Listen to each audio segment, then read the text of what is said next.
Bonjour à toutes et à tous. Bienvenue dans cette chronique des entrepreneurs et dirigeants chrétiens.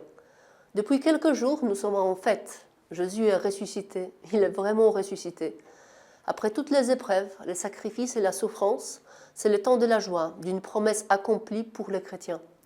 Dans quelques semaines, une délégation des entrepreneurs et dirigeants chrétiens se rendra à Rome pour le jubilé du monde de l'entreprise. En cette année du jubilé, nous sommes tous invités à être des pèlerins d'espérance. N'étant pas française de souche, j'appris chaque mot en français avec un dictionnaire. Quelle est alors la signification de l'espérance? Une des plus belles définitions, je trouvais chez Chateaubriand, dans son Génie du christianisme ou Beauté de la religion chrétienne, tome 1, dans les chapitres de l'espérance et de la charité. L'espérance, seconde vertu théologale, a presque la même force que la foi. Le désir est le père de la puissance. Quiconque désire fortement obtient. Cherchez, a dit Jésus, et vous trouverez. Frappez, et on vous ouvrira. Le désir ou l'espérance est le génie.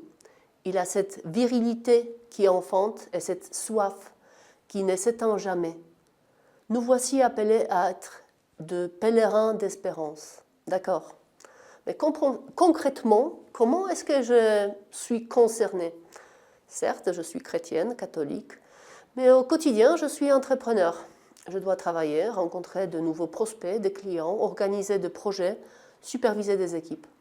Ce n'est pas toujours évident de me dire que je vais m'appuyer sur l'espérance. Or, c'est bien nécessaire. Dans la vie de mon entreprise, je définis des objectifs, les ressources nécessaires pour les atteindre. Je me mets en action et parfois, malgré tous les efforts, les résultats ne sont pas au rendez-vous.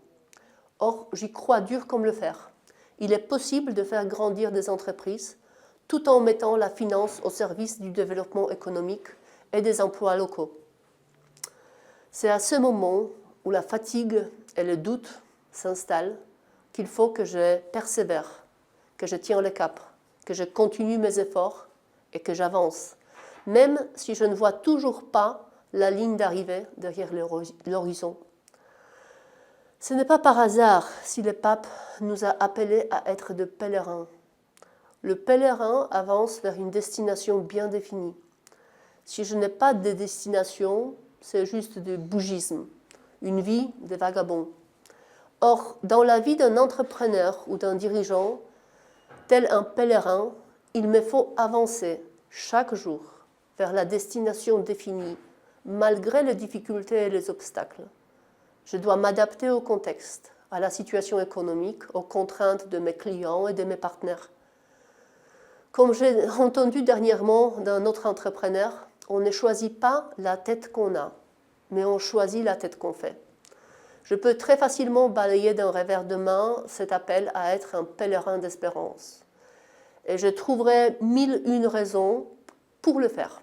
C'est trop abstrait, trop difficile, pas pour moi, pas maintenant, mon activité risque d'être moins profitable, etc. Le choix de la tête que je fais, des actions que je poursuis, m'appartient.